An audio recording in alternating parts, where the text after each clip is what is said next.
Sočna, kremasta Cassato torta ili torta sa piškotama ili markiza torta, zavisi ko je kako zove. Ali ovo je jedan slatkiš koji ne treba da propustite da napravite. Možete je praviti u visokom izdanju, u raznim oblicima. Piškote se mogu praviti kako vi želite, oblik koji vi želite, a kako god da je napravite, jedno je sigurno, bit će ukusna i sočna. Pogledajte recept u daljem videu i postupak kako sam je ja pravila. Pa idemo. Pozdrav svima! Dobrodošli na još jedno druženje sa Semberskom kuhinjom. Hvala vam svima što podržavate moj rad, to mi zaista mnogo znači. A ukoliko je neko prvi put na kanalu, kliknite na zvonce, zapratite me i tako ćete imati obavještenja o svakom novom videu. Danas ćemo pripremati čuvenu tortu sa piškotama, takozvanu Cassato tortu. Neko je zove markiza torta, ja je znam kao Cassato torta ili jednostavno torta sa piškotama. Izuzetno je to kremasta i ukusna torta i mnogo je omiljena i podsjeća na djetinjstvo mnoge. Pravi je izbor svih domaćica koje žele lako i brzo da pripreme jedan neodoljivi slatkiš. Od sastojaka vam je potrebno putera, piškota, šećera u prahu, jaja, čokolada, malo ruma i mlijeko za natapanje piškota. Prvo ćemo natopiti piškote u mlijeko, znači nekih pola litra mlijeka za potapanje piškota. Ovako vam je potrebna jedna zdjelica, vanglica i nju ćemo obložiti sa providnom folijom. Evo ovako kada pripremimo zdjelicu, znači birajte neku koja je otprilike ovako visine piškote da bi torta dobila lijep oblik. Piškote ćemo umakati u mlijeko i jako kratko, pošto one jako brzo upijaju, i šećerni dio stavljati na vanjsku stranu. Ali ja ću prvo da stavim na dno, pa onda sa strane. Evo ovako, prvo na dno.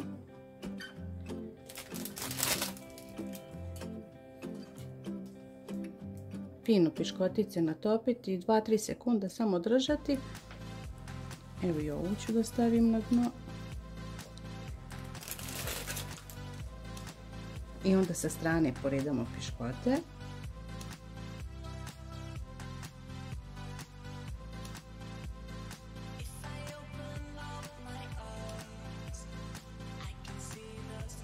Evo kao što vidite, posložimo ih lijepo ovako u krug. Ako negdje ne može baš tačno da stane, piškoticu malo ukrivite, napravite jedan lijep obruč. To ćemo sada ostaviti u frižider da se hladi dok budemo pripremali fil. A sada ćemo da umutimo margarin koji je na sobnoj temperaturi, znači 250 g margarina ćemo umutiti sa šećerom. Pošto nam je potrebno 250 g šećera, to je nekih 16 supenih kašika. Ja sam odvojila u jednu zdjelicu 8 kašika, a u druge 2 po 4, pa ću puter umutiti sa 4 kašike šećera u prahu, a ostalo ću sa bjelanom i žumancima. Vidjet ćete u ostalom. Idemo na pripremu. Lijepo smo umutili margarinu sa šećerom i sada ćemo to ostaviti po strani. Prijeći ćemo na jaja. Potrebno je prvo da odvojimo žumanca od bjelanaca. Pošto ću žumanca obrađivati termički, odnosno pripremati ih na pari, tako ću ih ja odmah prebacivati u ovu zdjelicu u kojoj ću ih stavljati na paru.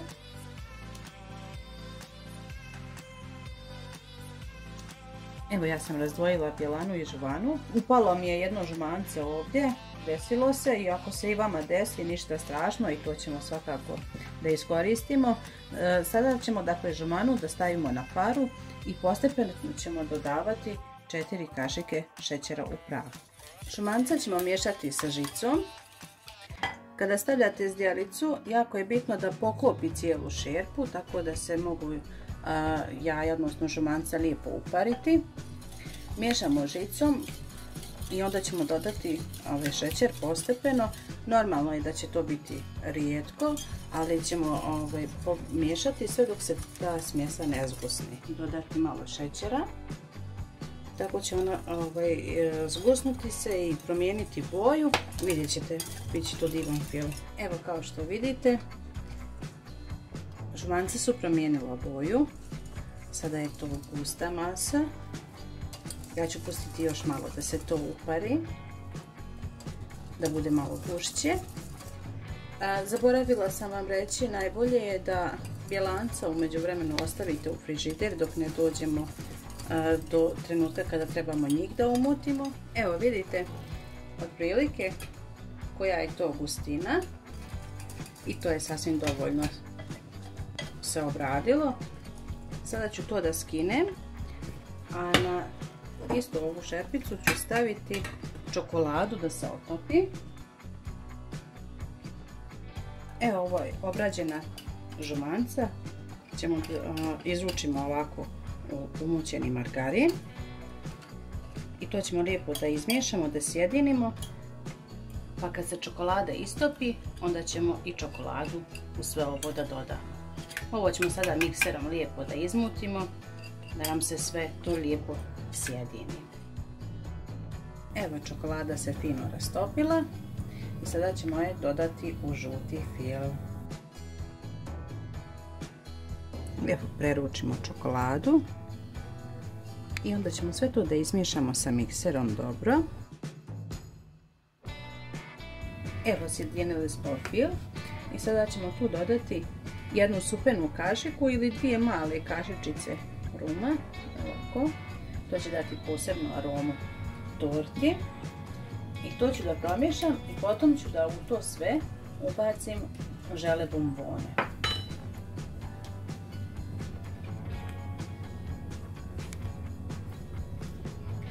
Evo, žele bombone sam isjeckala ovako.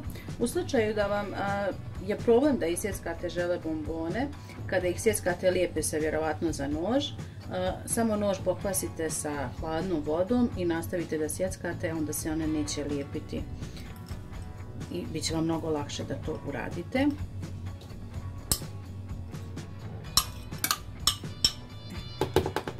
Casato torta ili torta sa piškotama bez žele bombona ne ide nikako.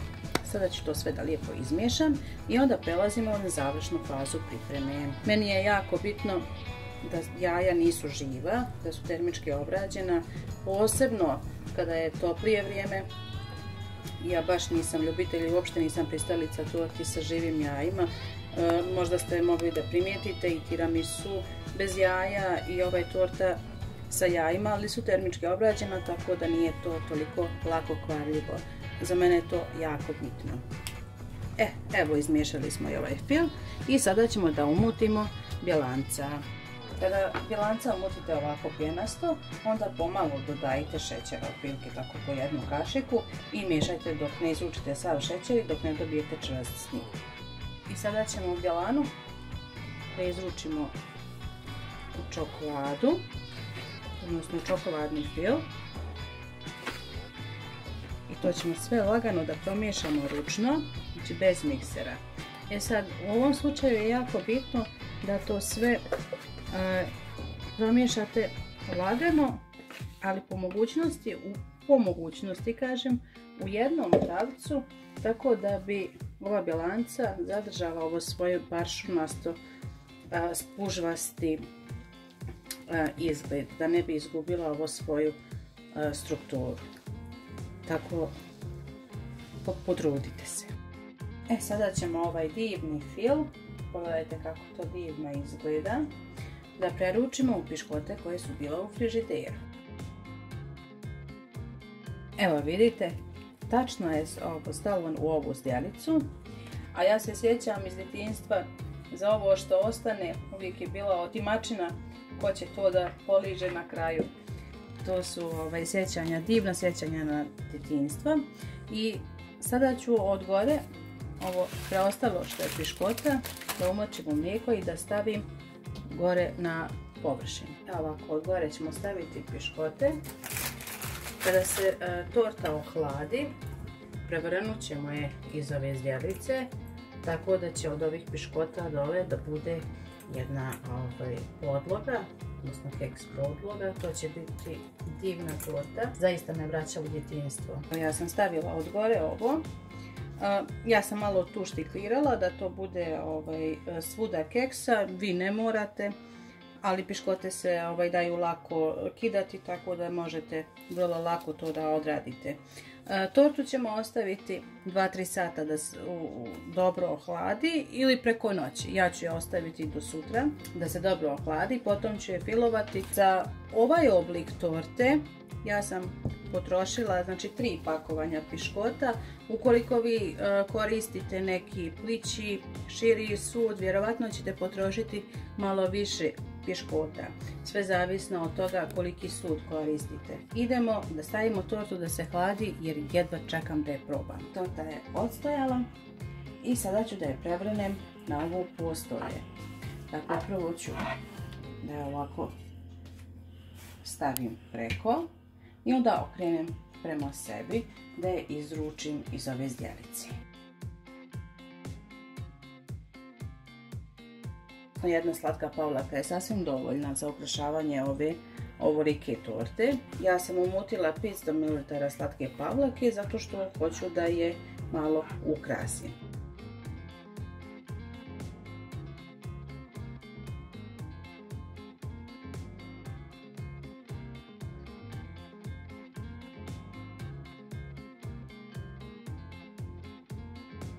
Evo, dragi moji, ja sam se malo poigrala pa sam ušarenila u prelijepu tortu, Cassato torta, torta sa piškotama, markiza tort, raznorazni nazivi, ali u svakom slučaju jedinstveno je ukusna. Tako da nemojte da propustite priliku da je napravite, vratit će vam sjećanje u djetinjstvo, sigurna sam. Ukoliko vam se svidio ovaj video, kliknite na zvonce, prijavite se da dobijate obavještenja o svakom sljedećem videu koji budem snimila, pa budite mi zdravo. Do sljedećeg videa. Pozdrav!